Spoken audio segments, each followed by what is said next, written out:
India's 41 agriculture గురించి నేను discuss చేస్తాను. సార్ ఫస్ట్ అగ్రికల్చర్ మామూలుగా ఇంట్రడక్షన్కి మనం అగ్రికల్చర్ గురించి తెలుసుకుంటే, అగ్రికల్చర్ అనేది మన ఇండియాలో ప్రైమరీ సెక్టర్. ఓకే, అయితే ఇండియాస్ 41 అకౌంటింగ్ ట్రీట్మెంట్ అంటే అగ్రికల్చర్ రిలేటెడ్ ఇండియాస్ 41 అనేది డిస్క్రైబ్ చేస్తుంది. Okay right sir. సార్ ఒక మేజర్ షిఫ్ట్ ఏంటంటే ట్రెడిషనల్లీ కాస్ట్కు మెజర్ చేస్తాం. ఇప్పుడు ప్రజెంట్ అయితే అగ్రికల్చర్ ఇండియాస్ 41 మాత్రం ఫెయిర్ వాల్యూ మోడల్ అనేది ఫాలో అవుతాం మనం. ఇప్పుడు బయాలజికల్ అసెట్స్ కానీ బయాలజికల్ అసెట్స్కి మనము fair value less to cost to sale every reporting period follow అవుతాం. కానీ అట్ ఇన్సెప్షన్ అంటే ఇనిషియల్లీ మాత్రం ఫెయిర్ వాల్యూకి మెజర్ చేయకపోతే అప్పుడు కాస్ట్కి మెజర్ చేయొచ్చు, ఓన్లీ ఒక సిచ్యువేషనే. కానీ అగ్రికల్చర్ ప్రొడ్యూస్కి మాత్రం always fair value less cost to sell. Agriculture produce at the always fair value less cost to sell అనేది మెజర్ చేస్తాం. ఎందుకంటే ఆ వాల్యూ అనేది ఫెయిర్ వాల్యూ అనేది అగ్రికల్చర్ ప్రొడ్యూస్కి ఆల్వేస్ మనకి అవైలబుల్గానే ఉంటుంది. సో అక్కడ కాస్ట్ మెజర్మెంట్ అనేది ఉండదు. ఓకే, ఫస్ట్ సార్ ఇండియాస్ 41 అసలు ఏమి అడ్రస్ చేస్తుంది అంటే ఫస్ట్ అగ్రికల్చర్ ప్రొడ్యూస్ని బయాలజికల్ అసెట్ని at the balance sheet date రోజు ఎలా మెజర్ చేయాలి అనేది first point. Second point sir ఏ వాల్యూకు మెజర్ చేయాలి, ఎప్పుడు మెజర్ చేయాలి, ఏ వాల్యూకు మెజర్ చేయాలి అనేది సెకండ్ అడ్రస్ చేసే ఐటమ్ ఇండియాస్ 41. థర్డ్ ఇప్పుడు డిఫరెన్సెస్ అంటే టూ రిపోర్టింగ్ పీరియడ్స్ ఏదైనా డిఫరెన్సెస్ హ్యాపెన్ అవుతా ఆ డిఫరెన్సెస్ని ఎలా అకౌంట్ చేయాలి అనేది ఇండియాస్ 41 అడ్రస్ చేస్తుంది. ఆ డిఫరెన్సెస్ అంటే ఇప్పుడు బయాలజికల్ అసెట్స్ని ఒక రిపోర్టింగ్ పీరియడ్ అలాగే ఇంకొక reporting period, 2 different reporting periods మనం మెజర్ చేస్తాం. ఈ 2 డిఫరెంట్ రిపోర్టింగ్ పీరియడ్స్ మెజర్ చేసినప్పుడు ఫెయిర్ వాల్యూ చేంజెస్ అని వస్తుంది. ఈ చేంజెస్ని అంటే లాస్ రావచ్చు లేదా గెయిన్ రావచ్చు. ఈ లాస్ ఆర్ గెయిన్ని మనం ఎలా అకౌంట్ చేయాలి అనేది ఇండియాస్ 41 అడ్రస్ చేస్తుంది. అలాగే సార్ డిస్క్లోజర్స్ ఏంటి అంటే ఏ విధంగా డిస్క్లోజ్ చేయాలి అనేది ఇండియాస్ 41 అనేది అడ్రస్ చేస్తుంది. ఇవి సార్. అలాగే సార్ ఈ ఇండియాస్ 41 అంటే బయాలజికల్ అసెట్స్ గురించి, అలాగే అగ్రికల్చర్ ప్రొడ్యూస్ గురించి, అలాగే గవర్నమెంట్ గ్రాంట్స్ కూడా మామూలుగా అయితే గవర్నమెంట్ గ్రాంట్కి సపరేట్ ఇండియాస్ డీల్ చేస్తుంది. India's 20 accounting for government grants and government assistants. Okay, agriculture సంబంధించి ఏదైనా గవర్నమెంట్ గ్రాంట్ రిసీవ్ చేసుకుంటే ఇండియాస్ 41 డీల్ చేస్తుంది. Okay right sir. Next bearer plant కూడా పంపట బయాలజికల్ అసెట్స్ అంట, కానీ బేరర్ ప్లాంట్ని సపరేట్ ఇండియాస్ 16 డీల్ చేస్తుంది. బేరర్ ప్లాంట్ అంటే మీనింగ్ ఏంటి సార్? దీన్ని మనం యూజ్ చేస్తాం దేనికి? Produce of agriculture produce.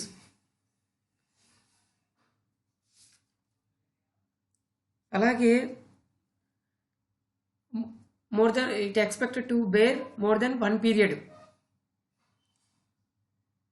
అలాగే అంటే అగ్రికల్చర్ ప్రొడ్యూస్గా సేల్ చేయడం అనేది రిమోట్ ఈ యొక్క bearer plant. Okay, except incidental scrap sale. అంటే బేరర్ ప్లాంట్ అనేది ఒక లివింగ్ ప్లాంట్. ఇది డెఫినేషన్ బేరర్ ప్లాంట్ సంబంధించి. బేరర్ ప్లాంట్ ఎవరు డీల్ చేస్తారంటే ఇండియా 16 డీల్ చేస్తుంది. సో ఇండియాస్ 41 డీల్ చేయదు. ఓకే, అగ్రికల్చరల్ యాక్టివిటీ అంటే ఏంటంటే సార్ అగ్రికల్చర్ యాక్టివిటీ అంటే బయాలజికల్ ట్రాన్స్ఫర్మేషన్ని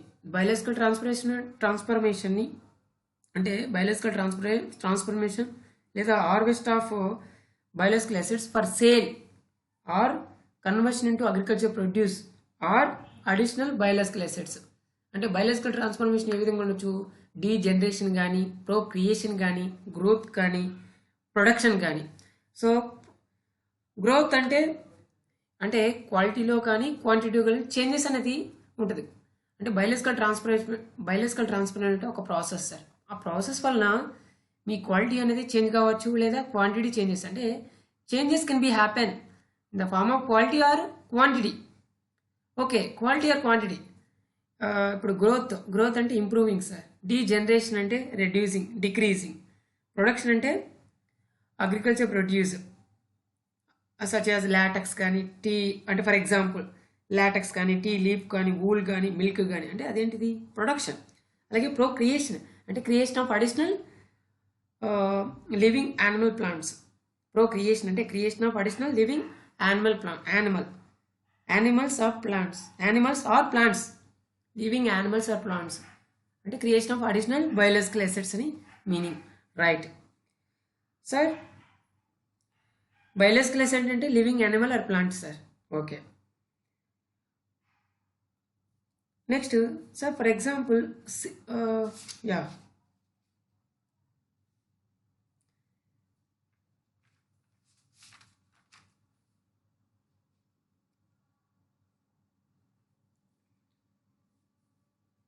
నెక్స్ట్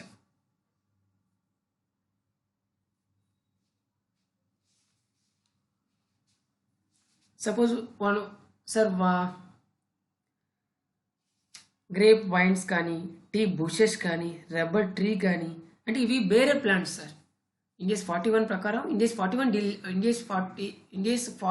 16 డీల్ చేస్తుంది. ఎందుకంటే ఇవి వేరే ప్లాంట్స్, వీటిని యూజ్ చేసుకొని మనం ప్రొడ్యూస్ చేస్తాం అగ్రికల్చర్ ప్రొడ్యూస్ని. So for example grape vines అనేది వేరే ప్లాంట్. సో గ్రేప్ వైన్స్ అనేది గ్రేప్స్ అనేది అగ్రికల్చర్ ప్రొడ్యూస్. గ్రేప్స్ ద్వారా వైన్ అనేది మనం ప్రొడ్యూస్ చేస్తాం. వైన్ అనేది ఇన్వెంటరీ. సో ఇండియాస్ 2 డీల్ చేస్తుంది వైన్. ఎందుకు వైన్ సార్? వైన్ అంటే lengthy maturation period sir. Wine అనేది హ్యాపన్ కావడానికి it takes lengthy maturation period. Okay, maturation period. తర్వాత ఒకవేళ గ్రాంట్స్ బయోలాజికల్ అసెట్స్ కింద కాస్ట్కి మెజర్ చేస్తే గ్రాంట్ ఏమైనా రిసీవ్ చేసుకుంటే కండిషనలా గ్రాంట్ అనేది సార్ బయోలాజికల్ అసెట్స్ని మనము fair value less cost to సెల్కి మెజర్ చేస్తాం. సో బయోలాజికల్స్కి సంబంధించి ఏమైనా గ్రాంట్ రిసీవ్ చేసుకుంటే అది కండిషనలా అన్కండిషనల్. కండిషన్ అయితే ఎప్పుడైతే కండిషన్ సాటిస్ఫై అవుతో అప్పుడు రికగ్నైజ్ చేస్తాం. అన్కండిషన్ అయితే ఎప్పుడైతే రిసీవేబుల్ అప్పుడు రికగ్నైజ్ చేస్తాం గ్రాంట్గా. ఒకవేళ బయోలాజికల్ అసెట్స్ని కాస్ట్కి మెజర్ చేస్తే అప్పుడు గ్రాంట్ రిసీవ్ చేసుకుంటే అది ఇండియాస్ 20 డీల్ చేస్తుంది, ఇండియాస్ 41 డీల్ చేయదు. Point.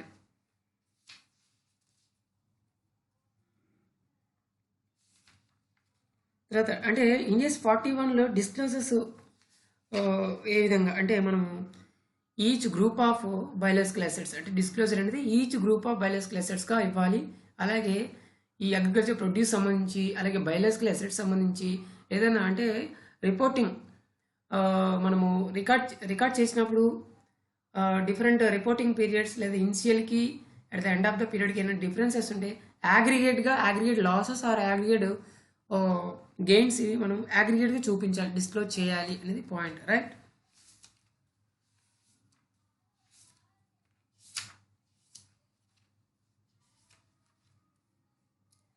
Okay sir, land related to agricultural activity. So land అనేది Ind AS 41 agricultural activity. So land Ind AS 41 deal చేస్తుంటే ఇండియాస్ 41 డీల్ చేయదు సార్. ఇది either Ind AS 16 property plant and equipment or investment property. So land related to agricultural activity. For example, the land on which biological assets grow, regenerate and or degenerate. So India 16, India 40 deal చేస్తుంది తప్ప India 41 apply కాదు. అలాగే next sir, next intangible assets. Next right of use assets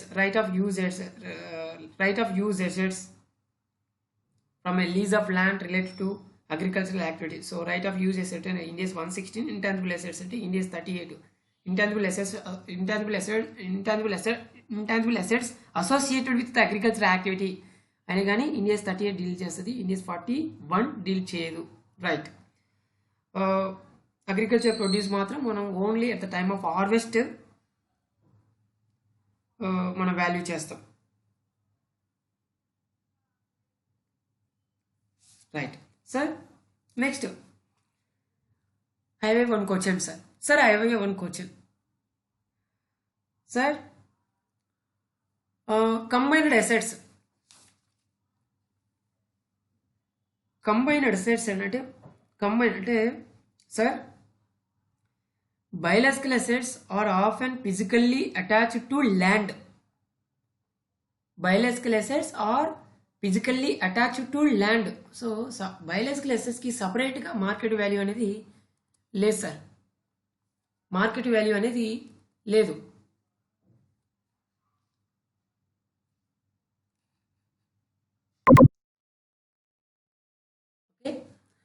right sir. biological assets are physically attached to land. So biological assets కి సపరేట్గా market అనేది లేదు.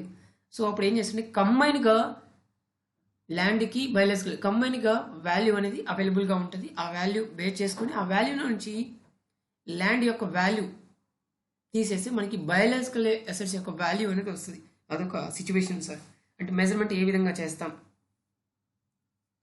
Combined అసెట్స్కి అయితే అనేది పాయింట్.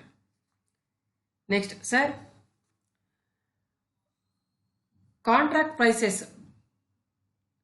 ఆల్రెడీ కాంట్రాక్ట్లో ఎంటర్ అయినప్పుడే కాంట్రాక్ట్ ప్రైస్ అనేది ఫిక్స్ చేసుకుంటారు. ఆ కాంట్రాక్ట్ ప్రైస్ని మనం ఫెయిర్ వాల్యూగా కన్సిడర్ చేద్దామంటే నో సార్. ఎందుకంటే అప్ టు డేటు మార్కెట్ అనేది అవైలబుల్గా ఉంటుంది. సో కాంట్రాక్ట్ ప్రైస్ని ఫెయిర్ వాల్యూగా ట్రీట్ చేయము.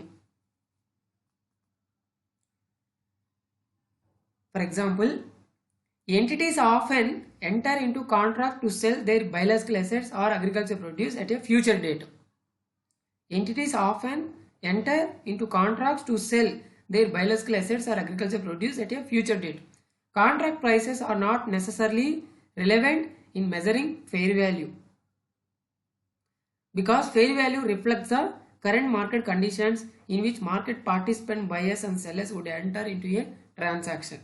As a result, the fair value of biological asset or agricultural produce is not adjusted because of existence of a contract. Okay? కానీ ఇంకొక point sir, cost మే sometimes approximately fair value. ఎలా అంటే sir, little biological transformation ఉన్నప్పుడు, అలాగే impact of biological transformation అనేది transformation of one price is not expected to be material. For example, fine plantation trees, like maturity period, production cycle period 30 years. Such cases also cost maybe approximately fair value. So cost is equal to fair value. Fair value is equal to cost approximately in such cases. Okay, right.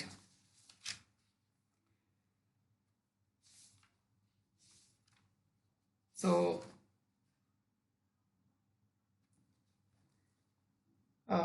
this is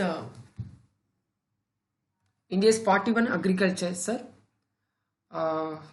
Right. India, this is primary sector agriculture.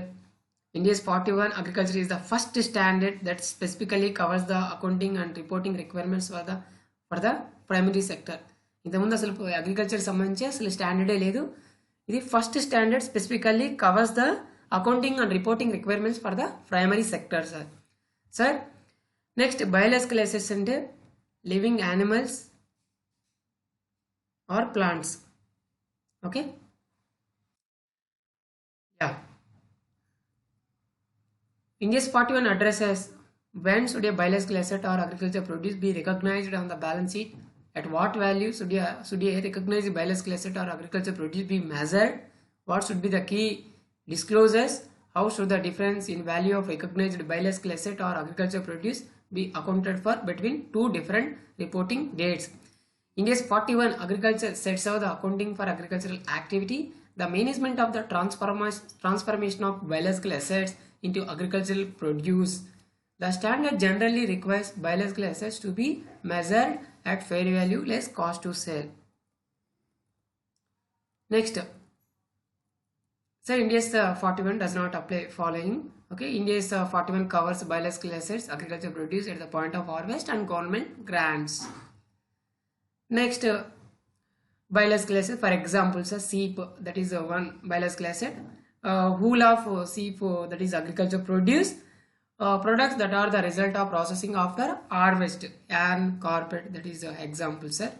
Some example: oil palms, grapevines, rubber trees, tea bushes. Those are bearer plants. It covered under India 16 property, plant and equipment, sir. Right. Next, relevant definitions: agricultural activity, biological asset, harvest, fair value, bearer plant. So bearer plant may be defined as a living plant, is used in the production or supply of agriculture produce, is expected to bear more than one period, as a remote likelihood being sold of agriculture produce except for incidental scrap sales. Okay, right. Next, illustration, some illustrations, sir. Next, gains and losses, biological assets, sir. A gain or loss arising on initial recognition of biological asset at a fair value less cost to sell, and from a change in fair value less cost to sell of biological asset shall be included in profit or loss. Okay, right. Next, a loss may arise on initial recognition of biological asset because cost to sell are deducted in determining fair value less cost to sell of a biological asset. A gain may arise on initial recognition of biological asset, such as when a calf is born. For example, sir, during the reporting period 2001-2, an entity is having a cow which has given birth to a calf. The fair value less cost, estimated cost to sell of a calf is 5,000. The amount of 5,000 is therefore immediately recognized in statement of profit and loss. Okay.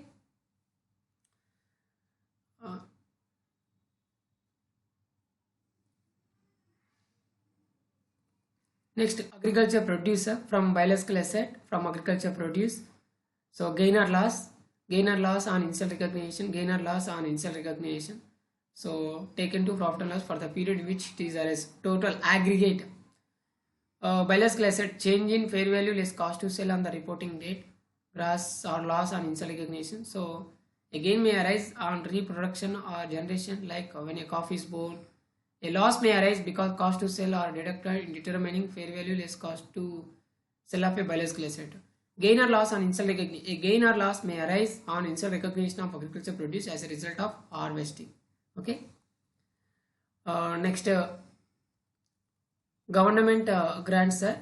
Government grant for biological asset measured at fair value less cost to sell when grant is conditional or unconditional. Conditional, so when and recognized when and the condition are satisfied.